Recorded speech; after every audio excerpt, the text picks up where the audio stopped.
Elle porte le nom du dieu romain de la guerre. Cette planète rouillée dans le ciel étoilé est depuis des siècles la source d'interrogation.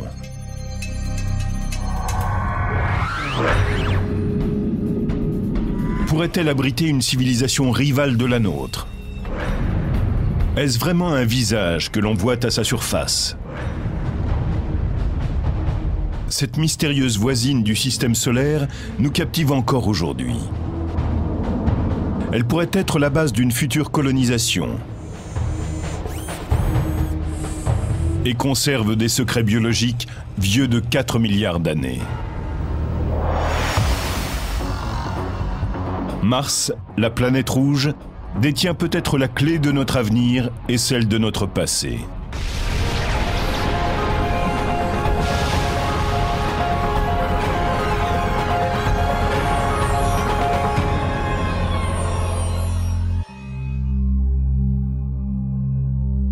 Si les êtres humains ont un jour habité une autre planète du système solaire que la Terre, c'est certainement Mars, la planète rouge, qui paraît la candidate toute désignée.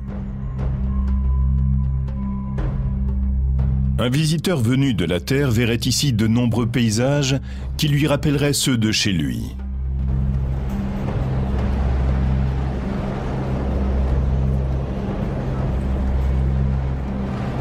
Comme le désert de Mojave, en Californie du Sud.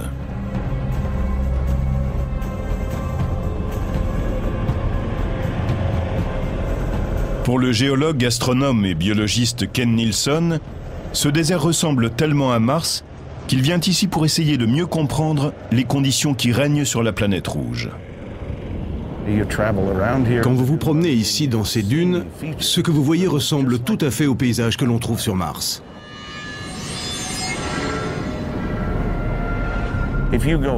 Ensuite, si vous commencez à observer autour de vous, vous verrez des collines rouges, pleines d'oxyde de fer, comme sur Mars.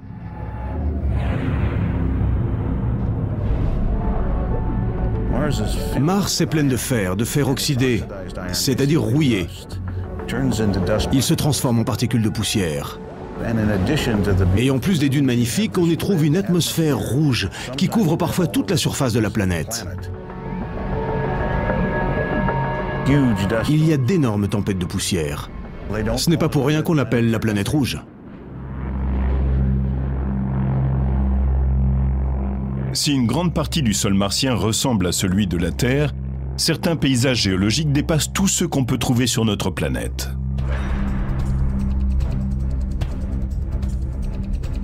Une montagne, appelée Olympus Mons, le nom latin du mont Olympe, est le sommet le plus haut de tout le système solaire. C'est à l'heure actuelle un volcan en sommeil, qui s'élève à 25 000 mètres.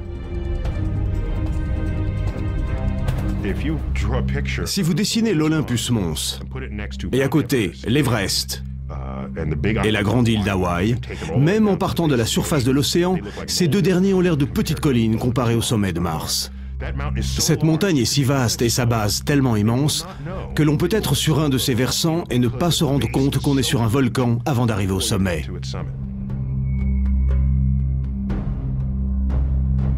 Pourtant, aussi extraordinaire qu'apparaisse la surface de Mars, c'est un endroit très rude et inhospitalier. Attention, 5, 4, 3, 2, 1. La fusée Delta II décolle et emporte vers Mars l'esprit de la Terre.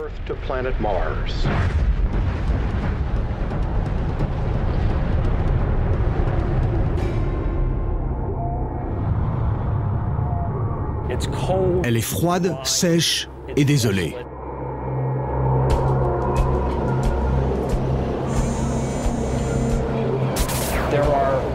Il y a des tempêtes de poussière qui peuvent assombrir le ciel pendant des semaines, et parfois même des mois. Toutes les nuits, les températures descendent à plus de 100 degrés au-dessous de zéro.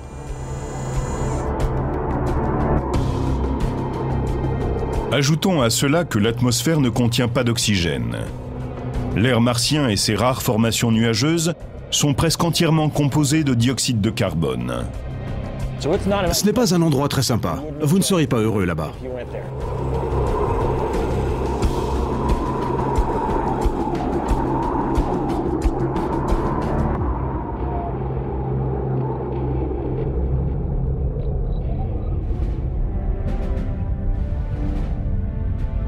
Mars est petite par rapport à la Terre, puisqu'elle est 2 fois moins grande. Et la distance qui nous sépare est de 51 millions de kilomètres. Elle semble n'être qu'un minuscule globe rouge dans notre ciel étoilé. Et pourtant, elle captive l'humanité depuis des siècles.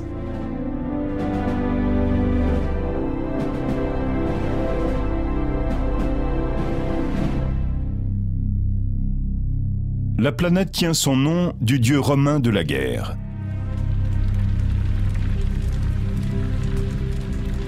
Les Romains associaient ce monde lointain à l'hostilité et à l'agitation, à cause de sa couleur rouge sang et de sa façon particulière de se déplacer dans le ciel. Mars divague. Elle ne fait pas comme les autres astres.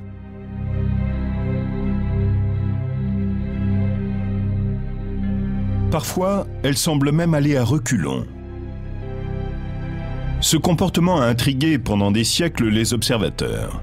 Mais en 1514, l'astronome polonais Copernic décide d'étudier de près le mouvement planétaire, ce qui le mène à une compréhension révolutionnaire du système solaire. D'après les documents historiques, on pensait alors que la Terre était au centre de l'univers. Et puis Copernic est arrivé et il a dit « Non, la Terre n'est peut-être pas au centre de l'univers. L'explication de tout cela, c'est peut-être que tout tourne autour du Soleil. » Et dès l'instant où les planètes tournent autour du Soleil, on peut expliquer pourquoi la Terre semble dépasser Mars sur son orbite et pourquoi Mars semble divaguer dans le ciel. Elle a l'air d'avancer par là, puis dans l'autre sens. À l'époque où Copernic observait le ciel, Mars et la Terre suivaient leurs orbites respectives depuis 4,5 milliards d'années. Les 2 planètes avaient eu le temps d'évoluer de façon très différente. L'une était devenue humide, chaude et riche en oxygène. L'autre sèche, froide et dépourvue d'oxygène. Pourtant, on pense qu'elles n'ont pas toujours été aussi dissemblables. Les scientifiques pensent aujourd'hui que le climat sur Mars a été assez chaud pour que l'eau irrigue abondamment sa surface. Quand on regarde les images satellites de Mars, on retrouve exactement ce qu'on a appris lors des premières missions. C'est-à-dire qu'on n'y trouve pas la moindre goutte d'eau. Pourtant, nous avons des preuves irréfutables de la présence d'eau par le passé. Tout le monde sait que l'eau, en s'écoulant sur le sol, quel qu'il soit, laisse des traces caractéristiques, celles des formations géologiques qui permettent à l'eau de se répandre. Or, quand on regarde les images satellites de Mars, on observe des traces de ce type, ce qui nous amène à la conclusion que Mars, autrefois, était sans doute plus chaude et plus humide qu'elle ne l'est aujourd'hui.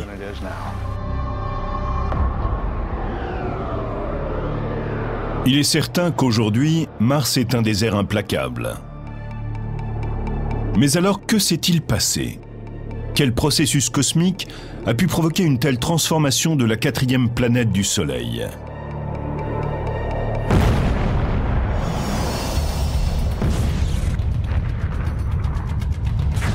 L'histoire commence dès la naissance du système solaire. Il y a environ 4,5 milliards d'années, notre système solaire est né d'une supernova, ce phénomène qui, après l'explosion d'une étoile, diffuse une masse tourbillonnante de particules moléculaires et de gaz. Celle-ci, appelée nébuleuse, se refroidit progressivement, se condense et se sépare en anneaux de particules. Ces particules ont commencé à s'agréger petit à petit jusqu'à former des planètes. Ce processus d'agrégation a généré de la chaleur et les particules les plus lourdes ont coulé vers le centre de la masse accumulée. Mars est donc formé d'un noyau ferreux. Ce noyau en fusion a généré un puissant champ magnétique qui a entouré Mars comme d'un bouclier protecteur et bloqué les émissions nuisibles du Soleil.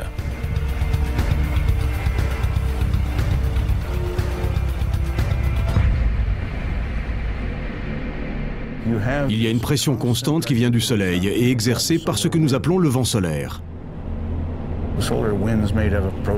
C'est un plasma, constitué de protons et d'électrons, de rayons cosmiques, de toutes ces particules chargées qui pourraient ioniser l'atmosphère, qui pourraient le bombarder, comme nous disons. Mais en fait, Mars a perdu son bouclier protecteur et la majeure partie de son atmosphère. Et en cessant de s'agrandir, la planète a commencé à se refroidir. Le noyau de fer n'était plus en mesure de générer ce champ magnétique. Alors le vent solaire aurait commencé à balayer la surface de Mars. C'est un scénario auquel beaucoup croient.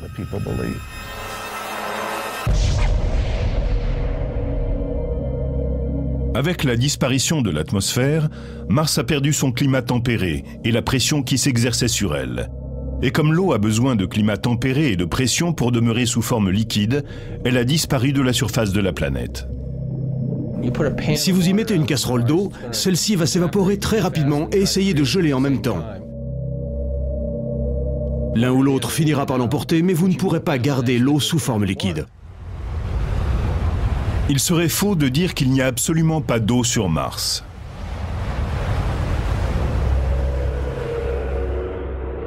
Si sous forme liquide elle ne peut rester sur Mars, il en va différemment pour l'eau gelée, la glace. Certains indices laissent penser qu'aujourd'hui encore, des tonnes de glace pourraient être stockées sous les calottes polaires de la planète. Le saint Graal de l'exploration spatiale est peut-être enfermé dans des glaçons.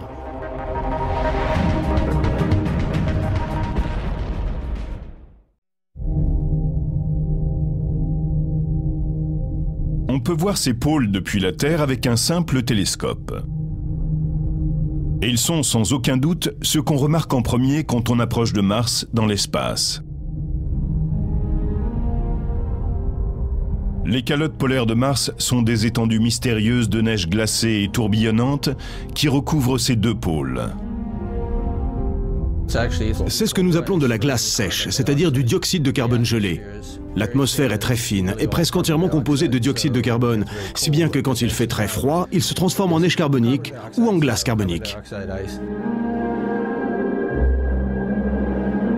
Ces calottes polaires toutes blanches offrent un contraste saisissant avec le reste de la planète rouge.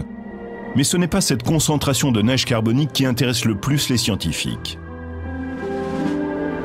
C'est ce qui se cache peut-être en dessous qui pourrait avoir une importance capitale. Enfouis dans le sol, des millions de tonnes d'eau gelée attendraient, selon certains, d'être découverts. De l'eau gelée invisible à l'œil nu semble étendre ses ramifications dans toutes les directions sur des centaines de kilomètres. Les spécialistes pensent qu'il pourrait s'agir des vestiges de vastes océans. À l'heure actuelle, l'eau est sans doute congelée, formant une sorte de permafrost sous la surface. Mais peut-être y a-t-il eu dans certaines zones de Mars des pressions et des températures qui auraient liquéfié la glace et créé des aquifères, des zones où l'eau peut circuler librement.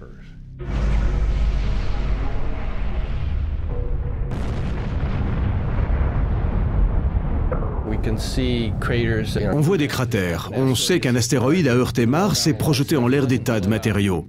Mais ce n'est pas de la poussière sèche qui l'a dispersé. On n'a pas de débris en rayon autour du point de choc comme sur la Lune. Il a envoyé en l'air un genre de déchet boueux. Notre conclusion est donc que l'astéroïde s'est craché sur de la glace, sur une sorte de toundra analogue au permafrost du nord du Canada. Les vaisseaux spatiaux en orbite autour de Mars ont capté des signes qui tendraient à démontrer la présence d'eau gelée sous les calottes polaires. Les relevés approximatifs des sols ont indiqué un fort niveau d'hydrogène. L'eau est constituée d'une part d'oxygène pour 2 parts d'hydrogène. La présence de glace enfouie dans ces zones semble donc indiscutable. Mais si ces découvertes sont relativement récentes, cela fait plus d'1 siècle qu'on spécule sur la présence d'eau sur Mars.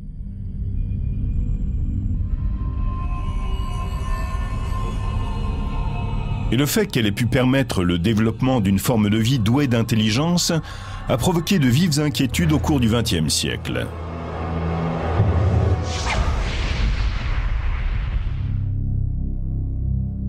C'est en 1610 que des astronomes pointèrent pour la première fois leur télescope vers Mars. La technologie a fait depuis de grands progrès et l'image de la planète rouge se précise de jour en jour aux yeux des observateurs terriens. Mais en 1877, à travers leur télescope, les astronomes voyaient cette lointaine planète à la taille d'une pièce de monnaie qu'ils auraient tenue au bout de leurs bras tendus. En comparaison des moyens dont nous disposons aujourd'hui, tout cela n'est guère impressionnant, mais pourtant ces instruments ont permis au directeur de l'Observatoire de Milan, Giovanni Schiaparelli, de tracer un plan de la surface de Mars et de donner un nom à ses particularités géologiques. Il a observé le visage brumeux et changeant chaque nuit pendant des mois. Et il voit alors ce qu'il pense être un enchevêtrement de lignes à la surface de Mars. On comprendra plus tard que ce qu'il voyait n'était pas tout à fait ce qu'il y a là-haut, mais juste l'image qu'il percevait grâce à son télescope rudimentaire. Le célèbre astronome italien dessine ces lignes et leur donne un nom. Pour Schiaparelli, ces lignes étaient des canaux, mais il ne savait pas vraiment ce dont il s'agissait. Le nom italien qu'il leur a donné est canali. Cela aurait dû être traduit par chaîne, comme des chaînes montagneuses, mais ça l'a été à tort par canaux.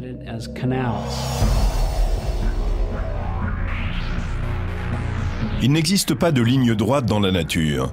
C'est pour cette raison que les dessins de Schiaparelli ont pu permettre à certains de penser qu'une forme de vie intelligente existait sur Mars. C'est une idée saisissante, dont les astronomes de l'époque ont débattu âprement. Plus tard, en 1894, un riche bostonien, Percival Lowell, est tellement intrigué par cette éventualité qu'il se fait construire un grand télescope à flanc de montagne dans l'Arizona, à Flagstaff. Et il passe les 20 années suivantes à observer et à dessiner la planète rouge, et à échafauder des théories à son sujet. Il était convaincu de voir des réseaux de lignes droites sur Mars et pensait que c'était des canaux. Or, quelle était la grande nouveauté de l'époque? Le canal de Panama. Donc il a pensé que c'était ce qu'une civilisation évoluée devait faire, des canaux.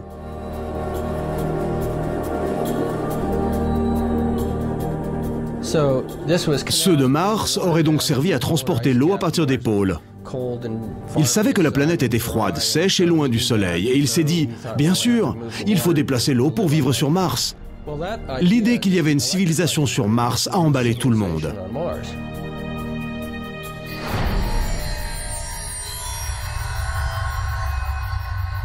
C'est dans ce contexte qu'en 1938, au cours de la nuit d'Halloween, un jeune acteur nommé Orson Welles réalise une adaptation de La Guerre des mondes. Dans ce court roman de H.G. Wells, de sinistres martiens atterrissent sur Terre et causent des ravages. Et maintenant, nous retournons auprès de Carl Phillips à Grover's Mill. Oui, mesdames et messieurs, je suis là. Mon Dieu, il se passe quelque chose. Une flamme bondit du miroir et se dirige droit vers les hommes qui avancent. Ils se transforment en torches. Des milliers de gens croient réellement qu'une invasion martienne est en cours. Orson Welles est obligé de présenter ses excuses. Nous sommes bouleversés et vous exprimons nos regrets. Le malentendu est de courte durée, mais l'émission ne fait qu'alimenter l'imagination du public sur l'existence d'une forme de vie intelligente sur Mars.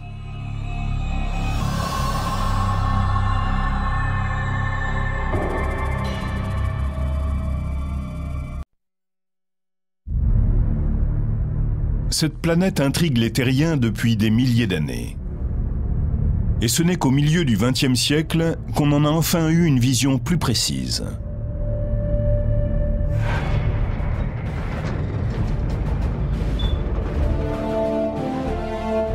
En 1964, la NASA, Administration nationale de l'aéronautique et de l'espace, lance un petit vaisseau d'exploration vers la planète rouge.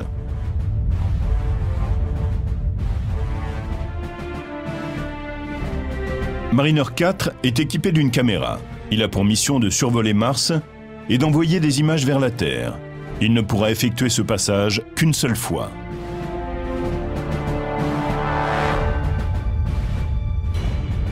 Les scientifiques sont impatients et en même temps anxieux à l'idée de ce qu'ils vont bien pouvoir observer.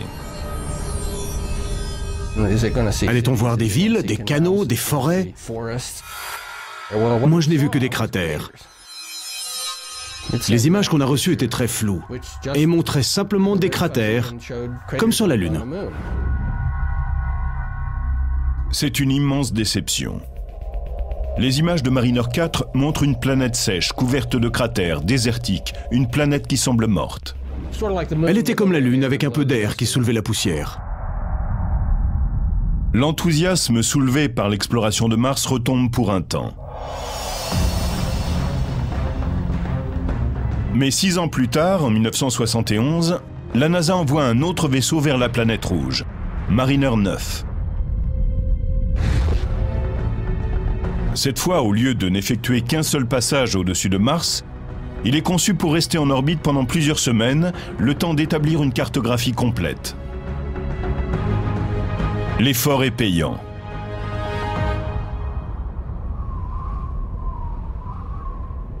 Après avoir attendu la fin d'une tempête de poussière qui balaie la planète, Mariner 9 commence à envoyer des images spectaculaires.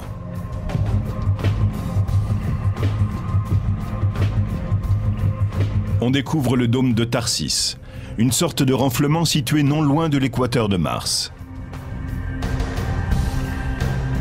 Ce dôme est le résultat d'une activité volcanique importante sur un espace très concentré. L'élément essentiel du dôme de Tharsis est son volcan bouclier, l'Olympus Mons.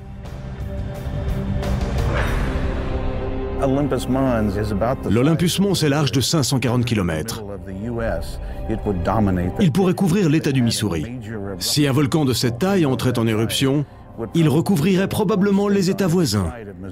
Et ma maison dans l'Iowa serait ensevelie sous la lave.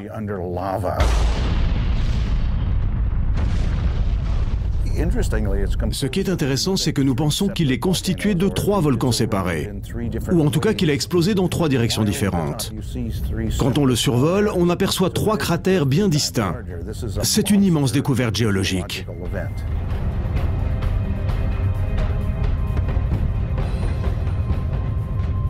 Si vous étiez sur son flanc qui s'élève de façon très douce et le sommet est très loin, à plus de 150 km, vous ne sauriez pas que vous êtes sur un volcan. C'est dire à quel point il est énorme. Et l'Olympus Mons n'est pas le seul. À quelques centaines de kilomètres de là, vers le sud-est, on trouve 3 autres volcans placés en diagonale à intervalles réguliers. Et chacun d'entre eux est plus grand que n'importe quel volcan sur Terre. Mais aussi magnifique qu'elle soit, la région de Tharsis n'est pas le seul élément géologique spectaculaire découvert par Mariner 9.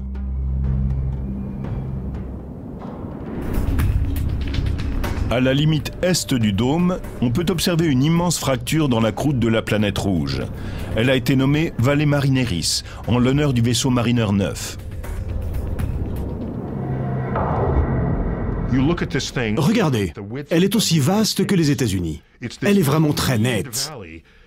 Vous connaissez le Grand Canyon. Gonflez-le, filez-lui des stéroïdes jusqu'à ce qu'il atteigne la taille des États-Unis et vous aurez la vallée Marineris.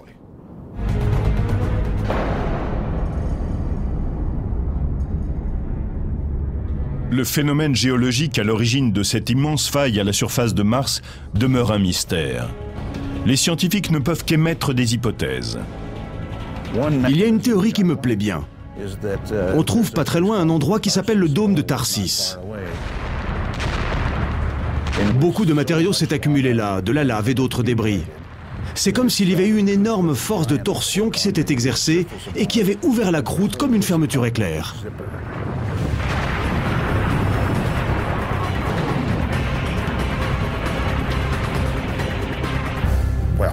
Je ne sais pas si c'est vrai, mais il faut qu'il y ait eu un phénomène qui ne ressemble à rien de ce que nous connaissons pour expliquer l'origine de cette faille.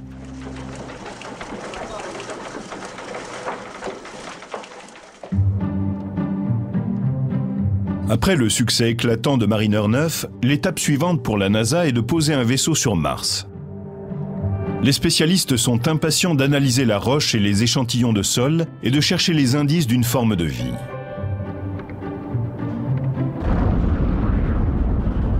En 1976, la mission Viking arrive sur la planète précisément dans ce but. Elle emporte 2 sondes, L'une doit se mettre en orbite et cartographier le sol martien, l'autre est un module d'atterrissage équipé de robots. On arrive, on racle le sol et on ne trouve rien du tout. Mars a l'air d'être un endroit froid, sec et mort.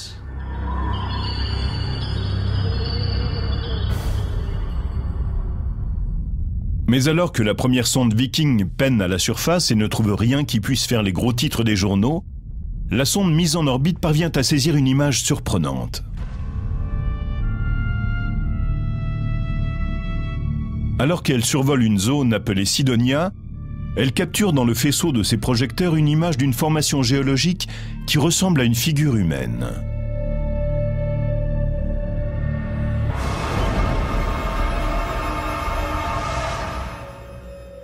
Les hommes de la NASA présentent la photo à la presse, en indiquant comme une plaisanterie qu'ils ont rencontré un visage sur Mars. Dès qu'il est mieux éclairé, cet élément de la surface martienne ne ressemble pas du tout à une figure humaine.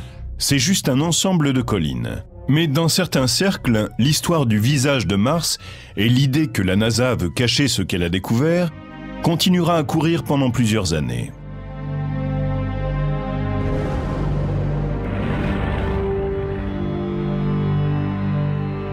D'un autre côté, les fans de Mars doivent affronter la dure réalité après la mission Viking. En l'absence de découverte biologique capitale, le projet de retourner sur la planète rouge perd de son intérêt.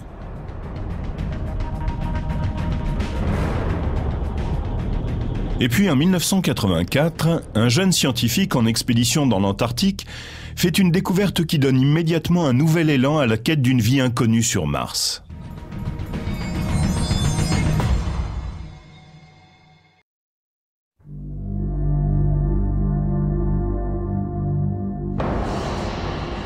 En décembre 1984, des géologues de la NASA partis en Antarctique pour recueillir les débris d'une météorite découvrent un curieux objet.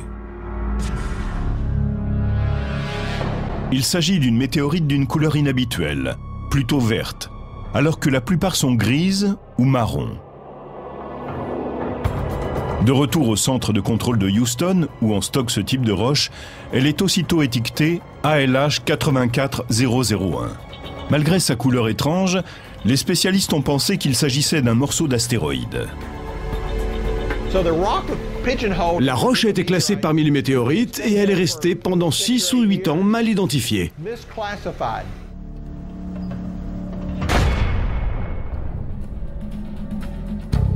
Puis, au début des années 90, un analyste qui effectue des recherches sur les astéroïdes place un morceau d'ALH 84001 sous un microscope à électrons. Il se rend vite compte qu'il n'est pas en train d'observer une météorite classique. Il a sous les yeux un morceau de la planète rouge. La pierre présente des caractéristiques analogues à celles d'une autre météorite martienne trouvée en 1979. D'autres spécialistes commencent à étudier cet échantillon et sont stupéfaits lorsqu'ils découvrent ce qui ressemble à des globules de carbone. Car le carbone, du moins sur Terre, est la base même de la vie. C'est David McKay qui dirigeait le groupe de recherche. Ce qui a commencé à m'intriguer, ce sont les carbonates. Je me suis dit, hey, ces carbonates ont vraiment un drôle d'air, comment se forment-ils? On va aller voir ça de plus près. Un examen approfondi mène à une découverte encore plus surprenante. Le type de processus chimique à l'œuvre dans ces globules est associé sur Terre à la vie. Une image obtenue par un microscope électronique à scanner présente une structure qui pourrait bien être de nature biologique. On dirait un peu un ver. Serait-ce une trace de vie primitive sur Mars? Je pense que ce ver relève de la biologie. Il est peu probable qu'il s'agisse d'un fossile entier de bactéries. Cela pourrait être un morceau de bactérie ou un élément, mais de mon point de vue, c'est un élément biologique.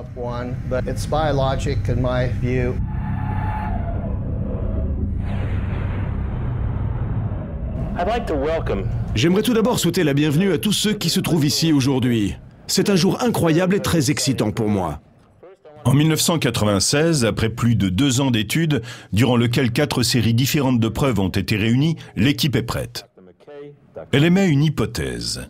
Il est bien possible qu'ALH 84001 contienne la preuve qu'il y a eu une forme de vie sur Mars. Donc nous en concluons que c'est la preuve qu'il a existé une forme de vie sur Mars. La NASA donne une grande conférence de presse, mais personne n'est convaincu. Les laboratoires du monde entier réclament des échantillons pour effectuer leurs propres analyses. Finalement, après des mois de débats parfois envenimés, tout le monde se met d'accord pour dire qu'il n'y a pas de consensus. On publie des articles qui appuient la déclaration de la NASA, mais ceux qui démolissent cette théorie sont bien plus nombreux. Je peux avoir la première diapo, s'il vous plaît? Les images que vous voyez là pourraient représenter tout un tas de choses. De nombreux chercheurs sont convaincus que ce qu'on voit dans cette pierre, et qui semble indiquer la présence d'une forme de vie sur Mars, pourrait ne refléter qu'une activité minérale. Pour la plupart des gens, il n'y a pas d'activité biologique dans cette météorite venue de Mars. L'hypothèse de départ de Dave est fausse. À mon avis, à ce stade, il est trop tôt pour émettre une hypothèse. Je ne pense pas que le travail soit assez avancé pour que l'on puisse dire grand-chose.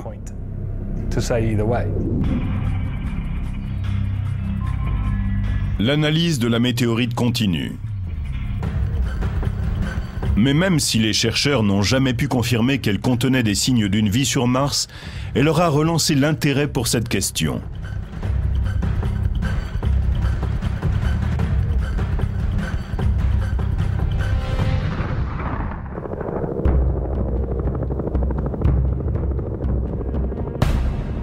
Étrangement, ce nouvel élan conduit à nouveau les spécialistes en Antarctique.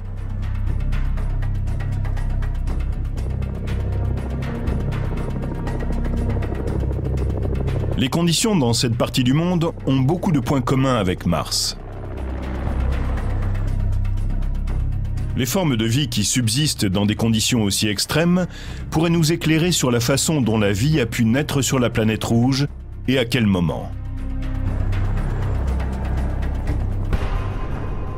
Dale Anderson, astrobiologiste environnemental, se concentre sur le lit des lacs qui sont couverts à longueur d'année par une banquise très épaisse. La plupart des gens pensent qu'à cause de ces épaisses couches de glace, on ne trouverait rien que des pierres, et qu'il n'y aurait pas grand-chose, si ce n'est rien, au fond de ces lacs. La couche de glace qui empêche la navigation peut atteindre jusqu'à 5 mètres d'épaisseur. Mais plutôt que de l'ouvrir à l'explosif ou d'y percer des trous et de troubler son écosystème, Anderson et son équipe ont choisi une technique beaucoup plus respectueuse. C'est cet énorme rouleau de tuyaux de cuivre qui va permettre de pratiquer une ouverture. On le pose sur la glace, on fait passer un liquide chaud dans le tuyau et on le laisse s'enfoncer lentement, ça dure environ 24 heures. La glace fond et on obtient ce trou bien net qui nous permet de plonger.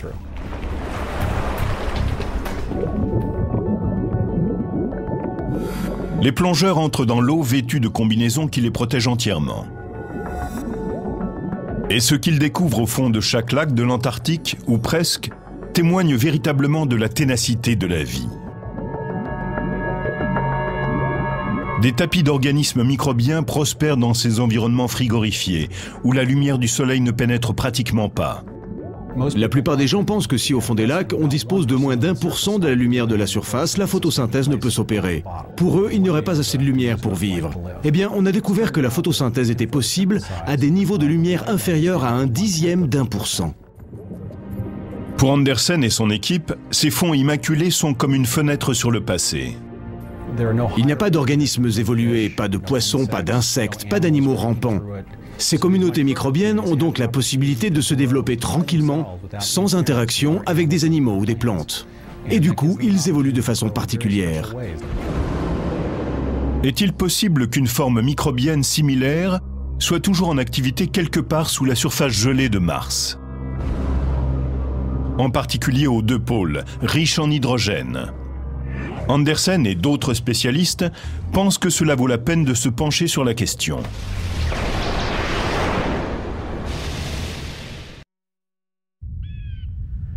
Attention, 10, 9, 8, 7, 6, 5, 4, 3, 2. Début de la mise à feu et décollage de la fusée Delta II avec Mars Exploration Rover. Au cours de l'été 2003, le Jet Propulsion Laboratory de la NASA livre 2 vaisseaux destinés à explorer la surface de Mars. Les missions sur la planète rouge ne peuvent avoir lieu qu'une fois tous les 2 ans, durant une fenêtre de temps courte et précise. Le lancement doit être programmé de manière à ce que le vaisseau et la planète arrivent au même moment en un point spécifique de l'orbite de Mars. Le voyage de 54 millions de kilomètres peut prendre plus de 7 mois. Et la trajectoire doit être parfaite. La précision qu'il faut pour aller de la Terre à Mars et atteindre un point précis est la même que celle qu'il vous faudrait pour lancer un ballon de basket de Los Angeles à New York et le mettre dans le panier, bien au milieu. Tout est prêt pour se poser. Nous sommes à 6 minutes de l'arrivée dans le cratère de Gusev, dans l'hémisphère sud de Mars. Vitesse actuelle, 2000 km/h. Parachute dans 5 secondes.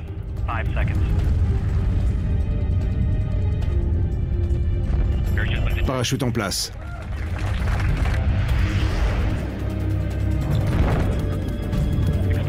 Sortie de la fusée à mon signe.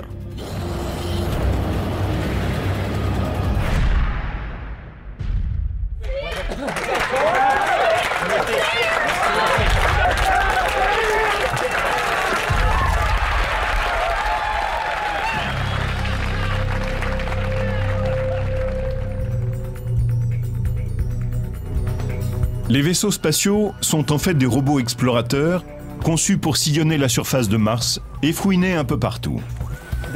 Les rovers sont des robots géologues. Leur fonction, c'est d'être nos yeux, nos pieds, nos mains à la surface de Mars. Nous découvrons la planète à travers eux. Ils peuvent se déployer, toucher les rochers.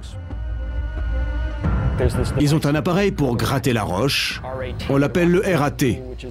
C'est un outil abrasif équipé d'une pointe en diamant. Il nous permet de creuser à l'intérieur d'une pierre et de voir ce qui s'y trouve.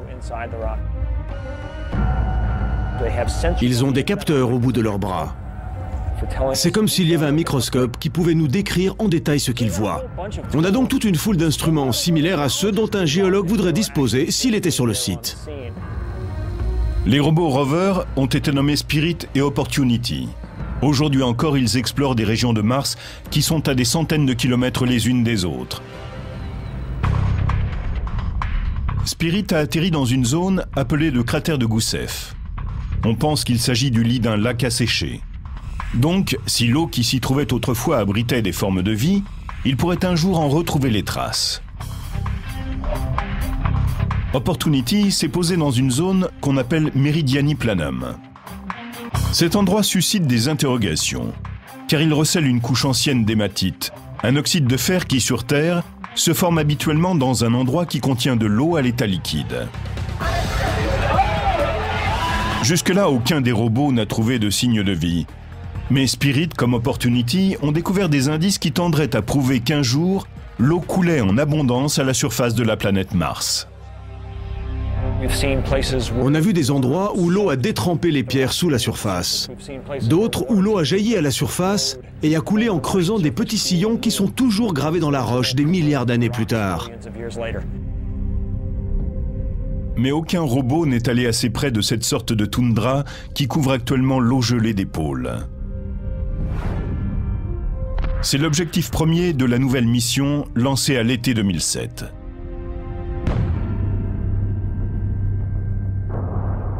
La mission Phoenix a pour projet de déposer un atterrisseur dans la région du pôle nord de Mars. Celui-ci dispose d'un bras équipé d'une pelle, à l'aide duquel il creusera le sol de la planète. C'est Peter Smith de l'Université d'Arizona qui dirige le projet. Notre mission scientifique est entièrement consacrée à la compréhension des propriétés du sol, de son interaction avec la glace, des propriétés de la glace même et de son interaction avec l'atmosphère.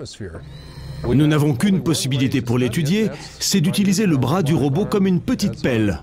Il va creuser une petite tranchée et nous fournir des échantillons de glace et de sol.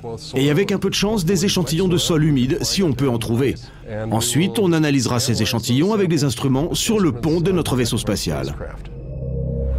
L'atterrisseur émettra des signaux depuis la surface de Mars et transmettra ainsi son rapport d'analyse des sols et de la glace. Mais avant même que Phoenix ait le temps de décoller, un nouvel épisode prend place dans la saga de l'eau martienne.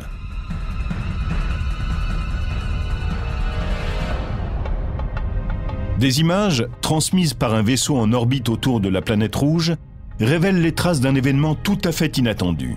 Il semble qu'une sorte de liquide ait coulé, au cours de ces dernières années, dans un petit fossé au bord d'un ravin assez profond. En 2001, le vaisseau orbiteur avait pris des photos du même endroit, mais rien d'intéressant n'était apparu sur ces clichés.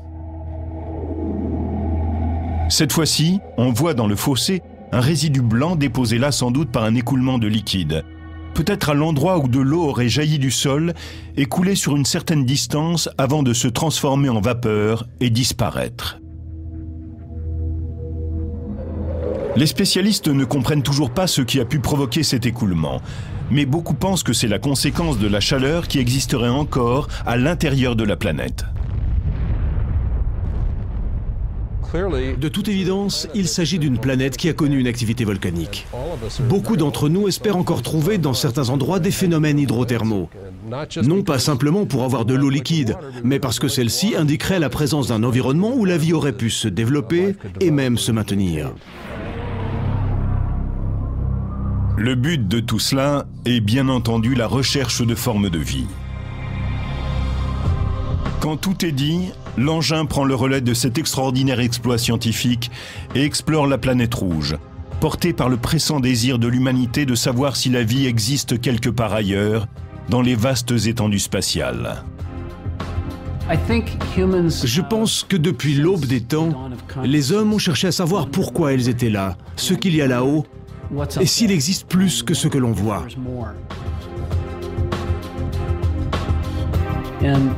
Y répondre ouvrirait de nouvelles perspectives. D'une certaine façon, cela nous renseignerait sur la place que nous occupons dans l'univers. Trouver la vie sur Mars pourrait également nous aider à comprendre les origines de la vie sur notre propre planète. Il pourrait exister dans le cas de Mars et de la Terre une relation particulière. Si la vie s'est développée sur Mars, c'est peut-être que les conditions y étaient favorables mais ne l'étaient pas sur Terre. Mars aurait ensemencé notre planète, peut-être à travers des collisions de météorites. Des morceaux de Mars seraient arrivés sur Terre.